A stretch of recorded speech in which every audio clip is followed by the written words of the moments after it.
Welcome to CG शिक्षा। जैसा कि हम लोग देख रहे हैं क्लास 11 फिजिक्स का 14 चैप्टर। इससे पहले प्रीवियस वीडियो लेक्चर में इसके पहले सरल लोलक के गति के बारे में हम लोग जाने थे। अभी हम लोग जानते हैं सरल लोलक के नियम के बारे में। कुछ सरल लोलक के नियम किस तरीके से होता है इसका एक्सप्लेन हम लोग इस वीडियो लेक्चर के माध्यम से करते हैं। चलिए तो यहाँ से हम लोग सर्वप्रथम देखते हैं समकालकत्व का नियम, लॉ ऑफ आइसोकोरिज्म का हम लोग देखते हैं। समकालत्व का नियम के बेस पे हम लोग इस चीज को देखते हैं। ठीक है, तो सरल लोलक के नियम के अनुसार हम लोग पहला नियम देखते हैं समकालत्व का नियम। ठीक है, तो पहला इस कंटेंट के हिसाब से हम लोग इस चीज को देखते हैं। तो पहला समकालकत्व का नियम के अनुसार आता है। ये एग्जाम में आता है भाई कि समकालकत्व का नियम क्या होता है। 2 नंबर के क्वेश्चन में आता है भाई। तो सरल लोलक नियम लिखिए, तो उसके अंतर्गत में डायरेक्ट अगर पूछ देता है कि सरल लोलक के नियम के कुछ नियम होते हैं, मूलभूत नियम, उस चीज को लिखिए या इस चीज के माध्यम से। तो इस चीज के माध्यम से देखते हैं। तो क्या बोल रहा है कि इस नियम के अनुसार यदि सरल लोलक का दोलन आयाम कम हो। ठीक है, तो यहाँ पर बोला जा रहा है कि इसमें जो सरल लोलक है भाई, देखिए इसमें क्या है, जो सरल लोलक है, इसमें क्या है, जो सरल लोलक है भाई, इसमें क्या है, सरल लोलक है। तो इस नियम के अनुसार यदि सरल लोलक का दोलन आयाम कम हो, सरल लोलक का दोलन और आयाम क्या हो, कम हो, तो उसका आवर्तकाल नियत होता है। तो उसका आवर्तकाल क्या होता है, नियत होता है। तो उसका आवर्तकाल क्या होता है, नियत होता है। तीसरी चीज को बताया गया इसमें कि इस नियम के अनुसार यदि सरल लोलक का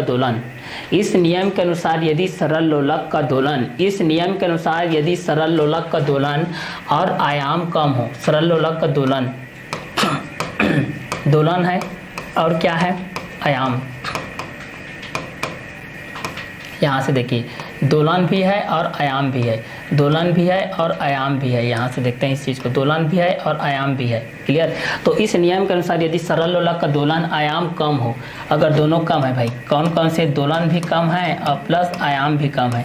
दोलन भी आपके पास कम है और आयाम भी आपके पास क्या है, कम है।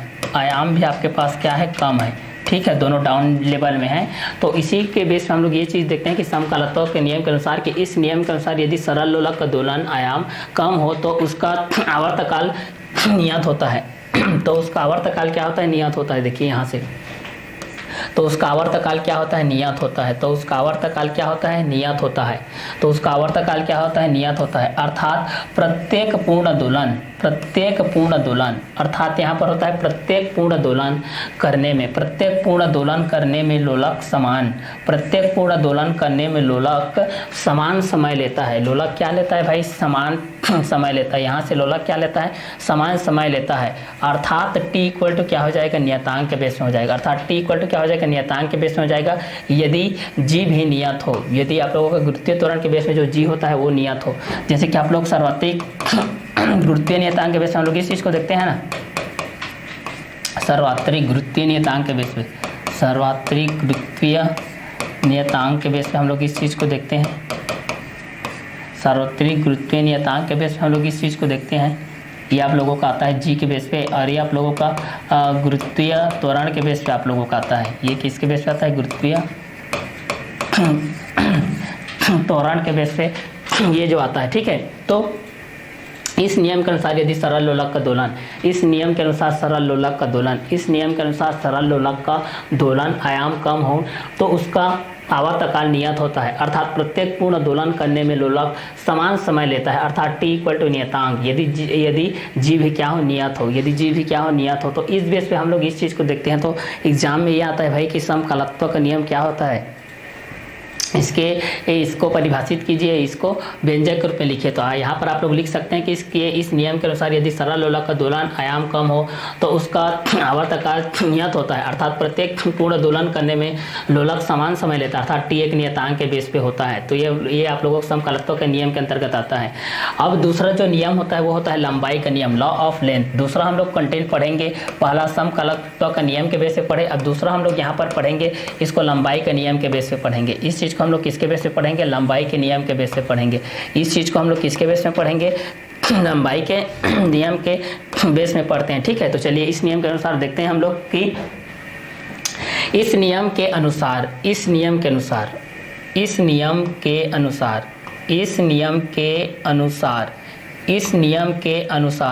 यदि इस नियम के अनुसार यदि गुरुत्वीय त्वरण, इस नियम के अनुसार यदि गुरुत्वीय त्वरण, इस नियम के अनुसार यदि गुरुत्वीय त्वरण g का मान नियत हो तो सरल लोलक का आवर्तकाल, तो सरल लोलक का आवर्तकाल उसके प्रभावी लंबाई के वर्गमूल, प्रभावी लंबाई के वर्गमूल के अनुक्रमानुपाती होती है। मतलब t इज प्रोपोर्शनल टू आप लोगों का, इस तरीके से प्रभावी लंबाई l की आप लोगों को क्या होती है, वह आप लोगों का अनुक्रमानुपाती के बेस पे होती है। तो सरल लोलक के नियमानुसार जब हम लोग इस चीज को देखते हैं तो पहला नियम समकालकत्व का नियम के बेस से हम लोग जब इस चीज को देखते हैं, समकालकत्व का नियम के बेस से हम लोग जब इस चीज को देखते हैं तो इस नियम के अनुसार यदि सरल लोलक का दोलन आयाम कम हो तो उसका आवर्तकाल नियत होता है, अर्थात प्रत्येक पूर्ण दोलन करने में लोलक समान समय लेता है, अर्थात t इक्वल टू नियतांक के बेस पे यदि g भी क्या हो, नियत हो। तो अब सरल लोलक और दोलन के बेस पे जब हम लोग इस चीज को देखते हैं तो इसमें क्या होता है कि इस नियम के अनुसार यदि सरल लोलक का दोलन आयाम कम होता है तो उसका आवर्तकाल भी नियत होता है, अर्थात प्रत्येक पूर्ण दोलन करने में लोलक समान समय लेता है, अर्थात t इक्वल टू नियतांक के बेस में आता है, यदि g भी क्या होता है, नियत होता है। तो लंबाई का नियम के बेस से हम लोग जब इस चीज को देखते हैं तो इस नियम के अनुसार यदि गुरुत्वीय त्वरण, इस नियम के अनुसार यदि गुरुत्वीय त्वरण g का मान नियत हो, यदि इस नियम के अनुसार यदि गुरुत्वीय त्वरण g का मान नियत हो, गुरुत्वीय त्वरण किसका मान नियत हो, g का मान नियत हो, तो सरल लोलक का आवर्तकाल उसके प्रभावी लंबाई के वर्गमूल की क्या होती है, अनुक्रमानुपाती होती है, उस लंबाई की क्या होती है, अनुक्रमानुपाती होती है। तो इस बेस पे भी आप लोग इस चीज़ को कंटेंट के माध्यम से आप लोग इस चीज़ को देख सकते हैं कि वह टी के बेस पे किस तरीके से होता है। जैसे कि हम लोग यहाँ पर ये चीज़ जानते थे कि जो आप लोगों का जो गति का समीकरण के बेस पे हम लोग जो लेते थे, यहाँ पर हम लोग गति के समीकरण के बेस पे जो लेते थे ना, गति के समीकरण के बेस पे हम लोग ये चीज़ को लेकर के यहाँ से ये चीज़ आप लोगों को बताया जाता था, गति के लिए जो समीकरण के बेस पे हम लोग ये चीज़ लेते थे कि आप लोगों का जो u equal to U plus V T के बेस पे होता था, v equal to U plus A T के बेस पे जो आप लोगों को प्रथम समीकरण के बेस पे जो आपके पास ये होता था, v equal to U plus A T के माध्यम से होता था। यहाँ पर आप लोगों को ये रूल्स आनी चाहिए कि जो प्लस जाती है वो माइनस में जाती है, जो माइनस जाती है वो प्लस में कन्वर्ट होती है, जो मल्टीप्लाई होती है वो डिवाइड में जाती है, और जो आप लोगों की डिवाइड जाती है वो आप लोगों को मल्टीप्लाई में कन्वर्ट होती है। तो इस क्वेश्चन के अकॉर्डिंग में भी आप लोगों को इसके बेस में आप लोगों को जानना है भाई, ठीक है, कि यह किस बेस पे होता है, किसके माध्यम से जाता है। आप लोगों का भी जो होता है वो आप लोगों का अंतिम वेग के बेस पे होता है, ये आप लोगों का अंतिम वेग के बेस पे होता है, और ये आप लोगों का u क्या होता है, प्रारंभिक वेग के बेस पे होता है, ये आप लोगों का प्रारंभिक वेग के बेस पे होता है, ठीक है। और t क्या होता है आप लोगों का समय अंतराल,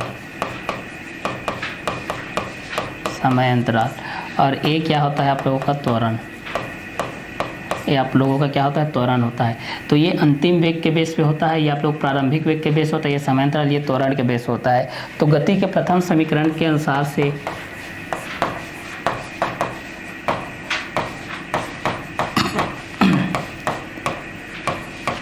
गति के प्रथम समीकरण के अनुसार हम लोग ये चीज़ को जानते थे कि यदि कोई वस्तु, ठीक है, कोई वस्तु है जैसे कि वह a है, यदि कोई वस्तु क्या है, a है, वह t समय अंतराल में b के पास पहुंचता है, b वस्तु के पास पहुंचता है भाई t सेकंड पश्चात, ठीक है। तो यहाँ पर गति के लिए हम लोग प्रथम समीकरण के लिए निगमन के बेस पे हम लोग ये चीज़ देख रहे हैं कि v इक्वल टू हमारे पास u प्लस ए टी के बेस पे होता है, v इक्वल टू क्या होता है, u प्लस ए टी के माध्यम से होता है। हम लोग किस बेस पे देख रहे हैं, v equal to u plus A T के माध्यम से देख रहे हैं। तो जब इस चीज़ को देखते हैं कि माना कि कोई वस्तु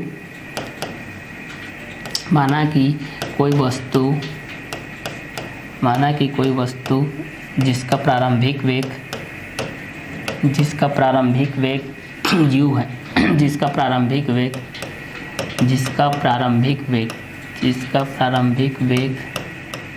u एवं अंतिम वेग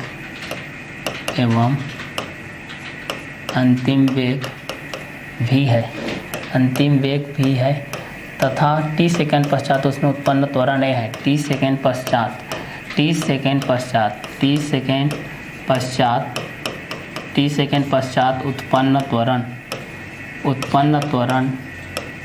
उत्पन्न त्वरण a है, t सेकंड पश्चात उत्पन्न त्वरण a है, तब हम जानते हैं त्वरण बराबर, तब हम जानते हैं कि तब हम जानते हैं कि त्वरण ए बराबर वेग में परिवर्तन की दर वेग में परिवर्तन की दर के बटे में क्या होता है, समय अंतराल होता है, समय अंतराल होता है। तो गति के लिए हम लोग ये जानते हैं कि प्रथम समीकरण के बेस में कि v इक्वल टू क्या होता है, u प्लस ए टी के माध्यम से होता है। v इक्वल टू क्या होता है, u प्लस ए टी के माध्यम से जो होता है, तो प्लस आपके माइनस में जाता है, माइनस आपके प्लस में जाता है, मल्टीप्लाई आपके डिवाइड में जाता है, डिवाइड आपके मल्टीप्लाई में जाता है, डिवाइड आपके मल्टीप्लाई में जाता है, मल्टीप्लाई आपके डिवाइड में जाता है, प्लस आपके माइनस में जाता है, माइनस आपके प्लस में जाता है। तो यहाँ पर गति के लिए हम लोग ये देखें कि v equal to U plus A T के बेस पे, v इक्वल टू क्या देखें, u प्लस ए टी के बेस पे देखें तो v इक्वल टू अंतिम वेग, क्लियर। v इक्वल टू क्या होता है यहाँ पर हमारा अंतिम वेग और u इक्वल टू क्या होता है, प्रारंभिक वेग। v इक्वल टू हमारा क्या होता है, अंतिम वेग होता है और u इक्वल टू क्या होता है, प्रारंभिक वेग। तो v इक्वल टू किसके बेस पे होता है, यहाँ अंतिम वेग के बेस पे होता है और u इक्वल टू क्या होता है, प्रारंभिक वेग के बेस पे होता है। और यहाँ पर t इक्वल टू क्या होता है, समय अंतराल के बेस पे होता है। t इक्वल टू किसके बेस पे होता है, यहाँ समय अंतराल के बेस पे होता है। t इक्वल टू यह किसके बेस पे होता है, यहाँ समय अंतराल के बेस पे होता है। और a इक्वल टू किसके बेस पे होता है, तो यह त्वरण के बेस पे होता है। तो a इक्वल टू किसके बेस होता है, यह त्वरण के बेस पे होता है। तो v equal to u plus A T के माध्यम से जब हम इस चीज़ को देखते हैं, प्लस माइनस में कन्वर्ट होता है, माइनस प्लस में कन्वर्ट होता है, और आप लोगों का जो मल्टीप्लाई होता है वो डिवाइड में कन्वर्ट होता है, डिवाइड आपका मल्टीप्लाई में कन्वर्ट होता है। और v इक्वल टू अंतिम वेग के बेस पे देखते हैं, u इक्वल टू प्रारंभिक वेग के बेस पे देखते हैं, t इक्वल टू समय अंतराल के बेस पे देखते हैं, और a इक्वल टू त्वरण के बेस में देखते हैं। और गति के प्रथम समीकरण के अनुसार हम लोग इस चीज़ को देखते हैं कि v equal to U plus A T के माध्यम से। तो कोई वस्तु होती है, चाहे वह a के रूप में हो, चाहे वह b के रूप में हो, चाहे वह c के रूप में हो, अगर वस्तु a को b के पास जाने के लिए t सेकेंड लगता है, जैसे कि आपको एक स्थान से दूसरे स्थान जाने के लिए कुछ समय दूरी तय करनी पड़ती है, चाहे वह 1 किलोमीटर दूरी तय करनी पड़ती है, चाहे वह 2 किलोमीटर की हो, चाहे वह 3 किलोमीटर की दूरी तय करनी पड़ती है, या तो किसी को मीटर के बेस पे, सेंटीमीटर के बेस पे, या हम किसी वस्तु को एक जगह से दूसरी जगह में विस्थापित करते हैं तो उसके लिए कुछ समय लगता है।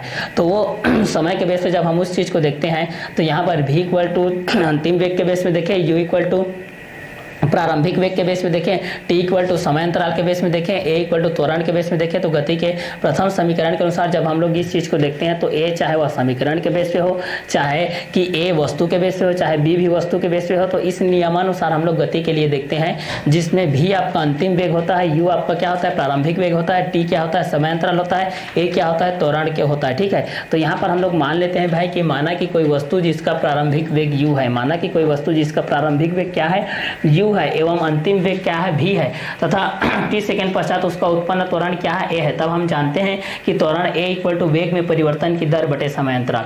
त्वरण a बराबर क्या होता है, वेग में परिवर्तन की दर बटे समय अंतराल होता है। a बराबर क्या होता है, वेग में परिवर्तन की दर बटे समय अंतराल होता है। तो समय अंतराल के बेस पे जब हम लोग इस चीज को देखते हैं तो वेग में परिवर्तन की दर बटे समय अंतराल, तो वेग में परिवर्तन होता है, मतलब प्रारंभिक वेग में अंतिम वेग में परिवर्तन होता है, या अंतिम वेग का प्रारंभिक वेग में परिवर्तन होता है। तो इसके अकॉर्डिंग में जब हम लोग इस चीज को देखते हैं तो यहाँ से हम लोग a इक्वल टू यहाँ पर वेग में परिवर्तन की दर को हम लोग v बाय u के बेस पे हम लोग यहाँ से दर्शाते हैं भाई। ठीक है, क्योंकि अंतिम वेग में प्रथम वेग यहाँ पर घट रहा है, अंतिम वेग में प्रारंभिक वेग आप लोगों के यहाँ पर क्या हो रहा है, माइनस हो रहा है। तो यहाँ पर हम लोग क्या कर रहे हैं, अंतिम वेग में हम लोग प्रारंभिक वेग को क्या कर रहे हैं, माइनस कर रहे हैं।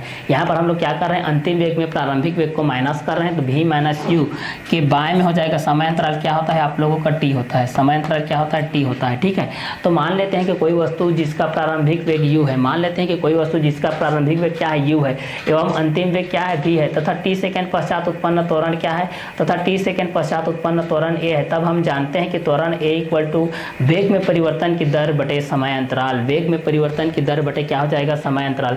तो त्वरण a इक्वल टू हो जाएगा वेग में परिवर्तन की दर बटे समय अंतराल हो जाएगा। तो a इक्वल टू हो जाएगा वेग में परिवर्तन की दर v माइनस u, मतलब अंतिम वेग में प्रारंभिक वेग आपका घट रहा है भाई, अंतिम वेग में क्या घट रहा है, आप लोगों का प्रारंभिक वेग घट रहा है, मतलब a equal to v minus u by में t हो जाएगा। तो इस बीच में हम लोग यहाँ से देखेंगे तो यहाँ पर कुछ नहीं, मतलब a बाय में 1 है, यहाँ से हम लोग त्रियक गुणा कर देते हैं भाई, जिसको बोला जाता है क्रॉस मल्टीप्लाई। ये हो जाएगा at इक्वल टू हो जाएगा v माइनस u, ये क्या हो जाएगा AT, ये हो जाएगा V माइनस U। ठीक है, तो कोई वस्तु जिसका प्रारंभिक वेग क्या है U है एवं अंतिम वेग क्या है V है तथा t सेकंड पश्चात उत्पन्न त्वरण क्या है A है, तब हम जानते हैं कि त्वरण A बराबर क्या होता है वेग में परिवर्तन की दर बटे समय अंतराल। वेग में परिवर्तन की दर बटे में क्या होता है समय अंतराल। तो वेग में परिवर्तन की दर V माइनस U बाय में t हो जाएगा, तो t का मल्टीप्लाई A के साथ होगा then AT, V minus U का मल्टीप्लाई 1 के साथ होगा देन V माइनस U। अब यहाँ से इस स्टेप को सॉल्व करेंगे तो यहाँ से हमारे पास AT इक्वल टू क्या आ जाता है V माइनस U आ जाएगा। अब यहाँ पर U किधर पक्षांतर कर दो भाई, तो AT प्लस क्या हो जाएगा U इक्वल टू हो जाएगा V। अगर इसको हम लोग क्रम से लिखेंगे तो V इक्वल टू हो जाएगा U प्लस AT, और यही आप लोग गति के प्रथम समीकरण है। यही आप लोगों का क्या है भाई, गति का प्रथम समीकरण है, जिसमें अंतिम वेग बराबर क्या होता है प्रारंभिक वेग, जिसमें त्वरण और समय अंतराल का क्या होता है आपस में मल्टीप्लाई होता है। तो यहाँ पर इस बेस पे आप लोग इस चीज़ को निकाल सकते हैं कि माना कि कोई वस्तु जिसका प्रारंभिक वेग u एवं अंतिम वेग v है तथा t सेकंड पश्चात उत्पन्न त्वरण a है, तब हम जानते हैं कि त्वरण a इक्वल टू वेग में परिवर्तन की दर बटे समय अंतराल a by 1 equal to v minus U by T, AT equal to v minus U, त्रियक गुणा करने पर AT equal to v minus U और AT plus u equal to हो जाएगा v, तो v equal to u plus AT के माध्यम से हो जाएगा। ये गति के प्रथम समीकरण के अनुसार हो जाएगा। क्लियर। तो इस बीच पे आप लोगों का जो भी सरल आवर्त गति होता है या लोलक गति के बेस पे होता है, जिसमें समकालत्व का नियम होता है, चाहे वह लंबाई के बेस में होता है, चाहे वह लेंथ के बेस में हो, चाहे वह ब्रीथ के बेस में हो, चाहे वह हाइट के बेस में हो, चाहे रेडियस के बेस पे हो, चाहे आप लोगों को वेलोसिटी के बेस पे हो, किसी के बेस पे हो, चाहे एक्सेलरेशन के बेस पे हो, ये सारी चीज़ें आप लोगों के इसी के साथ जुड़ी रहती है, इसी के अकॉर्डिंग में आती है। तो इसमें गति के लिए हम लोग इस चीज़ को देख लिए। अब आगे देखते हैं भाई आगे त्वरण का नियम, लॉ ऑफ एक्सेलरेशन, त्वरण का नियम और द्रव्यमान का नियम हम देखते हैं। त्वरण का नियम को हम लोग देखते हैं भाई, आगे क्या है त्वरण का नियम, तो त्वरण का नियम और द्रव्यमान के नियम को देखते हैं। तो पहला हम लोग देखते हैं त्वरण का नियम। अभी जिसके बारे में हम लोग पढ़ रहे थे, तो अभी हम लोग उस कंटेंट के बारे में हम लोग जानते हैं कि त्वरण का नियम क्या होता है, त्वरण क्या होती है, इसके बारे में हम लोग इस कंटेंट के माध्यम से जानते हैं भाई। तो त्वरण के माध्यम से हम लोग इस चीज़ को देखते हैं। तो त्वरण के माध्यम से जब हम लोग इस चीज़ को देखते हैं तो इस माध्यम से क्या आता है, देखिए इस नियम के अनुसार यदि सरल लोलक, इस नियम के अनुसार यदि सरल लोलक की प्रभावी लंबाई L कमान नियत रहे, L कमान, इस नियम के अनुसार यदि सरल लोलक की प्रभावी लंबाई L कमान नियत हो तो सरल लोलक का आवर्तकाल उस स्थान पर गुरुत्वीय त्वरण 8 के वर्गमूल के अनुक्रमानुपाती होती है। गुरुत्वीय त्वरण G के, ये आप लोगों का G होता है, गुरुत्वीय त्वरण G के वर्गमूल के व्युत्क्रमानुपाती होता है, अर्थात T is proportional to 1 by under root G यदि आप लोगों को G के बेस पे आपको क्या हो, ये नियत हो। तो त्वरण के नियमानुसार हम लोग इस चीज़ को देखते हैं कि इस नियम के अनुसार यदि सरल लोलक की प्रभावी लंबाई, इस नियम के अनुसार यदि सरल लोलक की प्रभावी लंबाई L का मान नियत हो, इस नियम के अनुसार हम लोग ये चीज़ जानते हैं कि यदि सरल लोलक की प्रभावी लंबाई, इस नियम के अनुसार यदि सरल लोलक की प्रभावी लंबाई, इस नियम के अनुसार यदि सरल लोलक की प्रभावी लंबाई L का मान नियत हो तो सरल लोलक का आवर्तकाल उस स्थान पर गुरुत्वीय त्वरण G के वर्गमूल के क्या होती है, व्युत्क्रमानुपाती होती है। मतलब एक का मान घटेगा तो दूसरे का बढ़ेगा, दूसरे का बढ़ेगा तो पहले का घटेगा, पहले का घटेगा तो दूसरे का बढ़ेगा, दूसरे का घटेगा तो पहले का बढ़ेगा। व्युत्क्रमानुपाती में एक घटता है तो दूसरा बढ़ता है, दूसरा बढ़ता है तो पहला घटता है, पहला घटता है तो दूसरा बढ़ता है, दूसरा बढ़ता है तो पहला घटता है, एक बढ़ेगा तो दूसरा घटेगा, दूसरा घटेगा तो पहला बढ़ेगा। लेकिन समानुपाती और अनुक्रमानुपाती दोनों बराबर होते हैं, एक बढ़ता है तो दूसरा भी बढ़ता है और एक घटता है तो दूसरा भी घटने लगता है। ये अनुक्रमानुपाती होते हैं। अनुक्रमानुपाती को समानुपाती भी बोला जाता है, प्रोपोर्शनल बोला जाता है। तो T is proportional by 1 by under root G के बेस पे है। तो त्वरण के नियम के अनुसार हम लोग इस चीज को देख रहे हैं कि इस नियम के अनुसार यदि सरल लोलक की प्रभावी लंबाई, इस नियम के अनुसार यदि सरल लोलक की प्रभावी लंबाई L का मान नियत हो तो सरल लोलक का आवर्तकाल T, सरल लोलक का आवर्तकाल, देखिए सरल लोलक का क्या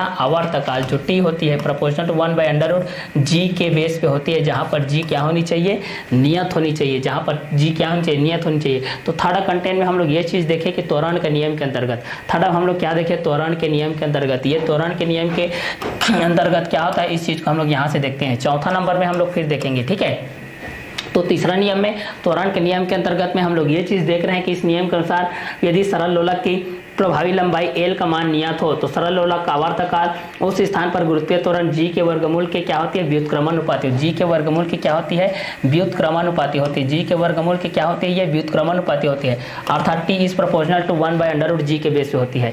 चौथा चीज देखते हैं द्रव्यमान का नियम। चौथा चीज हम लोग क्या देखते हैं, द्रव्यमान का नियम को देखते हैं। चौथा चीज क्या होती है भाई, द्रव्यमान का नियम। तो चौथा चीज को हम लोग किस नियम के बेस पे देखते हैं, द्रव्यमान के नियम के बेस पे देखते हैं। किस बेस पे आता है, इस नियम के अनुसार, इस नियम के अनुसार किसी सरल लोलक के, इस नियम के अनुसार किसी सरल लोलक के, इस नियम के अनुसार किसी सरल लोलक के, देखिए इस नियम के अनुसार किसी सरल लोलक का आवर्तकाल उसके गोलक के द्रव्यमान पर निर्भर नहीं करता, उसके गोलक के द्रव्यमान पर निर्भर नहीं करता है भाई, ठीक है।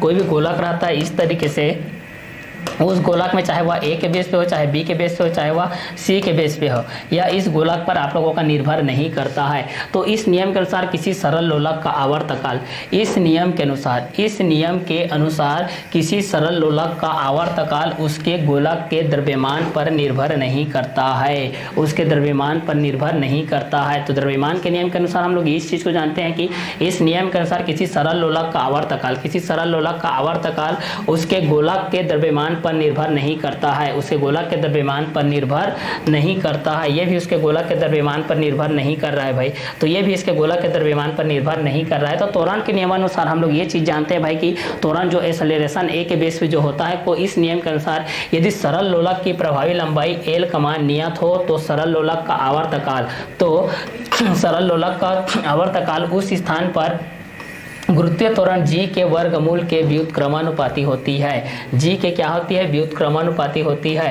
अर्थात यह t is proportional to 1/√g के बेस पे होती है। और यदि g क्या हो आपके पास में नियत हो, यदि g आपके पास क्या हो भाई, नियत के बेस पे हो, यदि g आपके पास क्या हो, नियत के बेस पे हो, तो यह इस क्वेश्चन के अकॉर्डिंग में आपके पास, ये आप लोगों के इस क्वेश्चन के अकॉर्डिंग के पास आप लोगों के पास आती है भाई।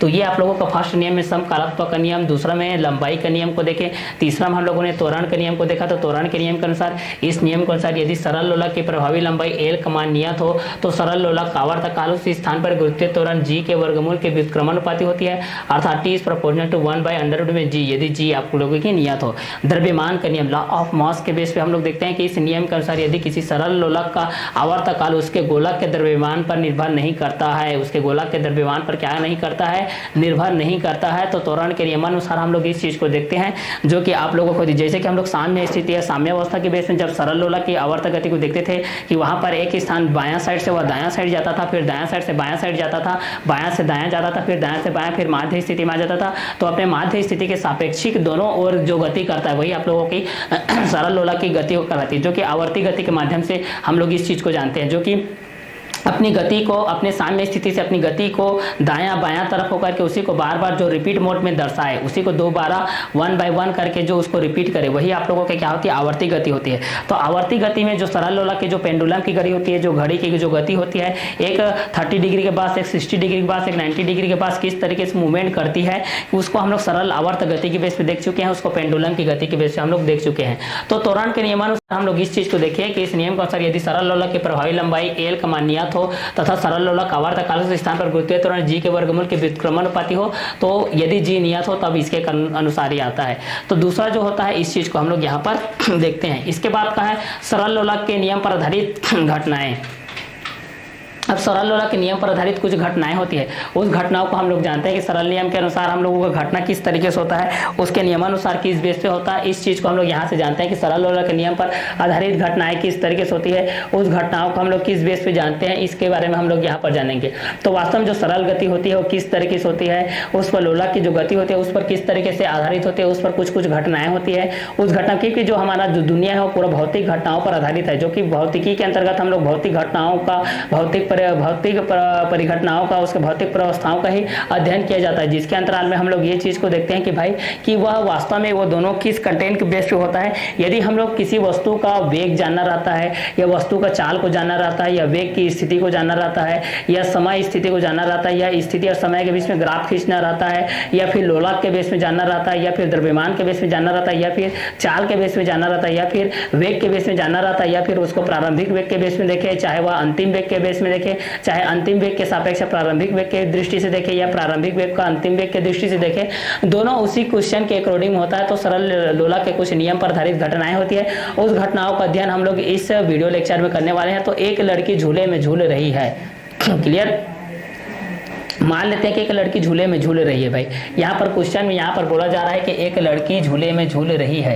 एक लड़की यहाँ से देखिए झूले में झूल रही है। आप लोग झूला तो इस तरीके से देखा होगा, जिससे जो कि रस्सी से इस तरीके से बंधी रहती है, जिस पर एक यहाँ पर एक इंसान बैठी है इस तरीके से, और ये झूला झूल रही है, ठीक है। यहाँ पर ये झूला है, मान जैसे सर्कस में आप लोग मेला वगैरह में जाते हैं तो वहाँ पर आप लोग सर्कस में इस तरीके से झूला देखे ना, जिसमें इस तरीके से राउंड राउंड रहता है, इस तरीके से सर्कल के बेस पर रहता है, ये झूला के बेस पर रहता है, जहाँ पर आप लोग राउंड राउंड लेकर के यहाँ पर झूला को झूलते हैं, ठीक है। तो यहाँ पर ये झूले में एक लड़की झूल रही है। यहाँ पर बोला जा रहा है कि एक लड़की झूले में झूल रही है। जब वह झूलते समय खड़ी हो जाती है, जब वह झूलते समय, यहाँ पर देखिए, जब वह झूलते समय खड़ी हो जाती है। अब कारणवश वह झूलते झूलते बीच में अचानक से खड़ी हो जाती है, ठीक है।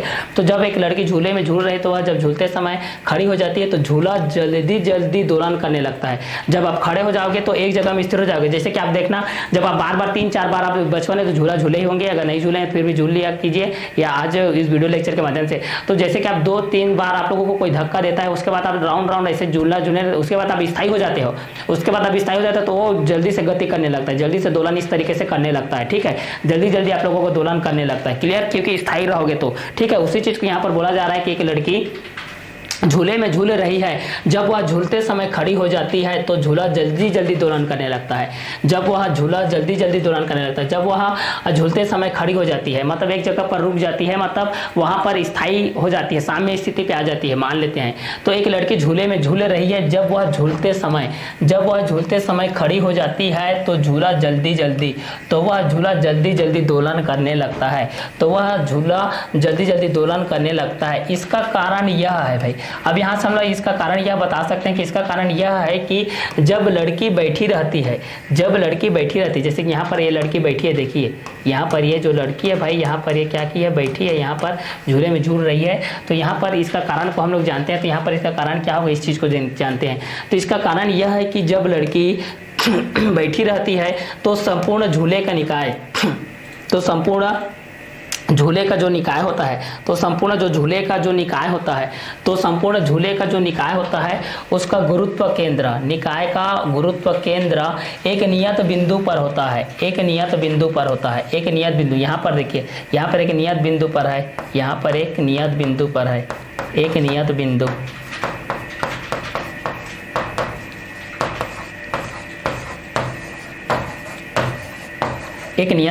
देखिए यहाँ पर एक लड़की झूले में झूल रही है।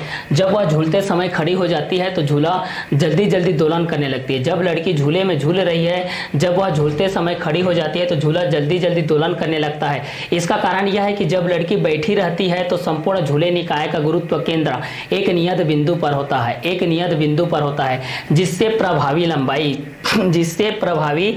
लंबाई नियत होने के कारण, जिससे प्रभावी जो लंबाई L होती है वह नियत होने के कारण झूले का आवर्तकाल भी नियत होता है। झूले का आवर्तकाल भी क्या होने लगता है, नियत होने लगता है भाई, ठीक है। तो जब हम लोग ये सरल लोलक गति के आधारित घटनाएं पर आप लोग इसको फील भी कर चुके हैं, इसको प्रैक्टिकल के बेस में भी आप लोग कर सकते हैं अगर नहीं किए हैं तो, ठीक है। एक लड़की झूले में झूल रही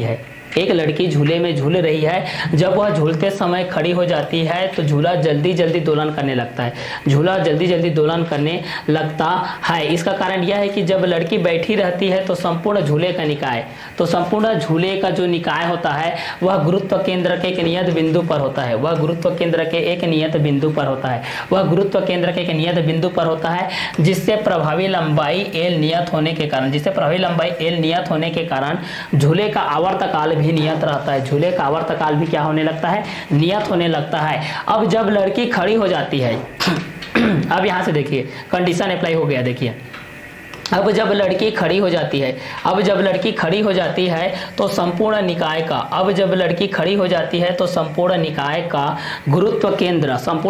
का गुरुत्व केंद्र पहले की अपेक्षा कुछ ऊपर आ जाती है। जिससे प्रभावी लंबाई का मान कम हो जाता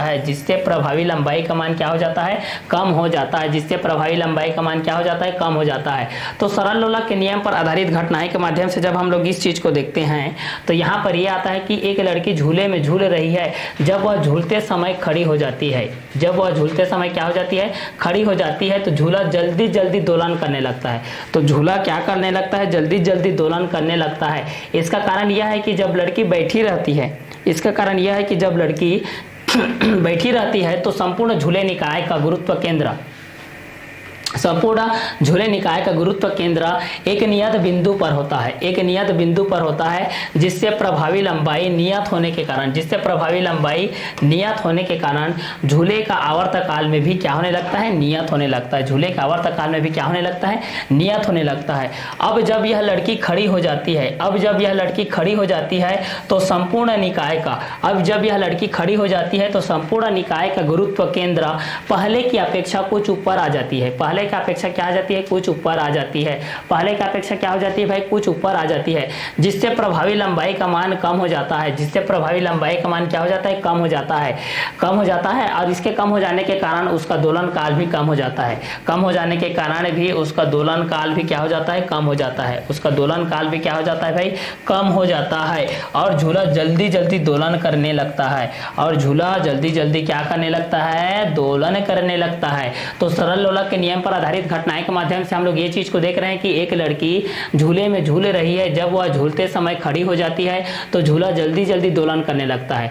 जब एक लड़की झूले में झूल रही है, जब वह झूलते झूलते समय खड़ी हो जाती है तो झूला जल्दी जल्दी दोलन करने लगता है। इसका कारण यह है कि जब लड़की बैठी रहती है तो संपूर्ण झूले के निकाय का गुरुत्व केंद्र एक नियत बिंदु पर होता है, जिससे प्रभावी लंबाई नियत होने के कारण झूले का आवर्तकाल भी नियत होता है। अब जब लड़की खड़ी हो जाती है तो वह संपूर्ण निकाय का गुरुत्व केंद्र पहले की अपेक्षा कुछ ऊपर आ जाती है, जिससे प्रभावी लंबाई का मान कम हो जाता है, और इस कम हो जाने के कारण इसका दोलन काल भी कम हो जाता है, और झूला जल्दी जल्दी क्या करने लगता है, दोलन करने लगता है। ये झूला क्या करने लगता है, जल्दी जल्दी क्या करने लगता है, दोलन करने लगता है। तो ये सरल लोलक के नियम पर आधारित घटनाएं के माध्यम से ये आते हैं, ठीक है। और दूसरा चीज हम लोग जब इस चीज को देखते हैं तो ये किस बेस पे आता है, यदि लोलक वाली घड़ियां ध्रुवों पर ले जाने से, यदि लोलक वाली घड़ियां ध्रुवों पर ले जाने से तेज हवा चलने लगती है, क्योंकि ध्रुवों पर गुरुत्वीय त्वरण जी का मान अधिकतम होता है। अतः त्वरण के नियमानुसार सरल लोलक का आवर्तकाल क्या हो जाएगा, कम हो जाएगा। अतः लोलक वाली घड़ियां ध्रुवों पर तेज चलने लगती है, ध्रुवों पर क्या करने लगती है, तेज चलने लगती है। लोलक वाली घड़ियां गर्मियों में सुस्त हो जाती है। इसका कारण यह है कि गर्मियों में लोलक की प्रभावी लंबाई बढ़ जाती है, अतः लंबाई के नियमानुसार आवर्तकाल का मान भी अधिक हो जाता है, तथा लोलक वाली घड़ियां गर्मियों में क्या हो जाती है, सुस्त हो जाती है। तो जो भी अब गर्मी वाली, जो भी आप लोग इस बेस पे जानते हैं कि लोलक वाली घड़ियां ध्रुवों पर ले जाने ऐसे तेज चलने लगते हैं, क्योंकि ध्रुवों पर गुरुत्वीय त्वरण जी का मान अधिकतम होता है। अतः त्वरण के नियमानुसार सरल लोलक का आवर्तकाल कम हो जाएगा।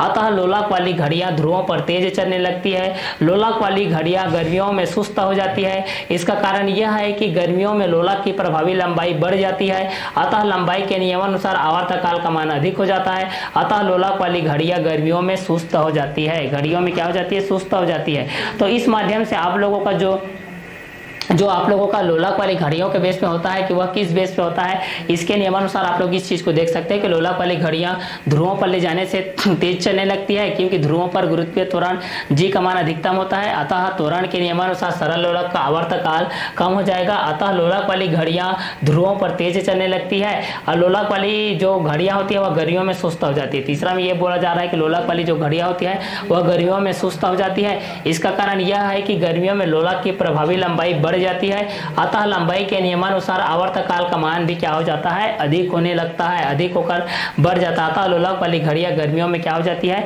सुस्त हो जाती है। गर्मियों में क्या हो जाती है भाई, ये आप लोगों की सुस्त हो जाती है। तो लोलक वाली घड़ियां ध्रुवों पर ले जाने से तेज चलने लगती है, क्योंकि ध्रुवों पर गुरुत्वीय त्वरण जी का मान अधिकतम होता है। अतः त्वरण के नियमानुसार सरल लोलक का आवर्तकाल कम हो जाएगा। अतः लोलक वाली घड़ियां ध्रुवों पर तेज चलने लगती है, तथा लोलक वाली घड़ियां गर्मियों में सुस्त हो जाती है। इसका कारण यह है कि गर्मियों में लोलक लोलक की प्रभावी लंबाई बढ़ जाती है, अतः लंबाई के नियमानुसार आवर्तक काल का मान भी अधिक हो जाता है, अतः लोलक वाली घड़ियां गर्मियों में क्या हो जाती है, सुस्त हो जाती है। तो गर्मियों के बेस में ये सुस्त किस तरीके से होती है, इसके माध्यम से आप लोग सरल लोलक की जो आवर्त घड़ी के जो दैनिक जीवन में होने वाले उपयोगी के बेस पे आप लोगों के बेस पे था, ये आप लोगों के लोलक वाली घड़ियों के ध्रुवों पर ले जाने वाले तेज चलने वाली के बेस पे था, जिसके अंतर्गत सुस्त किस बेस पे होता है, इसके एक लोडिंग में ये था। क्लियर। तो लोलक वाली घड़ियों के अनुसार जो ध्रुवों पर ले जाने से तेज चलने लगते हैं, क्योंकि ध्रुवों पर गुरुत्वीय त्वरण जी का मान अधिकतम होता है, अतः त्वरण के नियमानुसार सरल लोलक का आवर्तक काल कम हो जाएगा, अतः लोलक वाली घड़ियां ध्रुवों पर तेज चलने लगती है। लोलक वाली घड़ियां गर्मियों में सुस्त हो जाती है। इसका कारण यह है कि गर्मियों में लोलक की प्रभावी लंबाई बढ़ जाती है,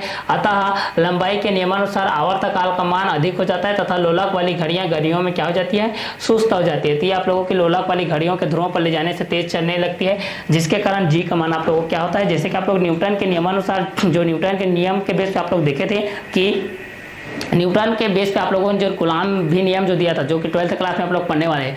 11th के बेस पे आप लोग जो द्रव्यानुपाती नियम के बेस पे आप लोगों के पास जो होता है, उसी क्वेश्चन के एक लोडिंग के बेस पे आप लोगों के पास होता है। तो ये आप लोगों का आवर्तक काल के बेस पे आप लोगों का जो होता है वह आवृत्ति के बेस पे किस तरीके से होता है, और आवर्तक काल के बेस पे आप लोगों का किस तरीके से होता है, ये दो कंटेंट के बेस पे होता है। ठीक है, तो इस वीडियो लेक्चर को हम लोग यहीं ओवर करते हैं। नेक्स्ट वीडियो लेक्चर में हम लोग इसका आगे का कंटेंट को देखते हैं। इसका आगे के कंटेंट में कुछ एक ग्राफिकल निरूपण है, उस ग्राफिकल निरूपण को देखते हैं। तो इस वीडियो लेक्चर को हम लोग यहीं ओवर करते हैं।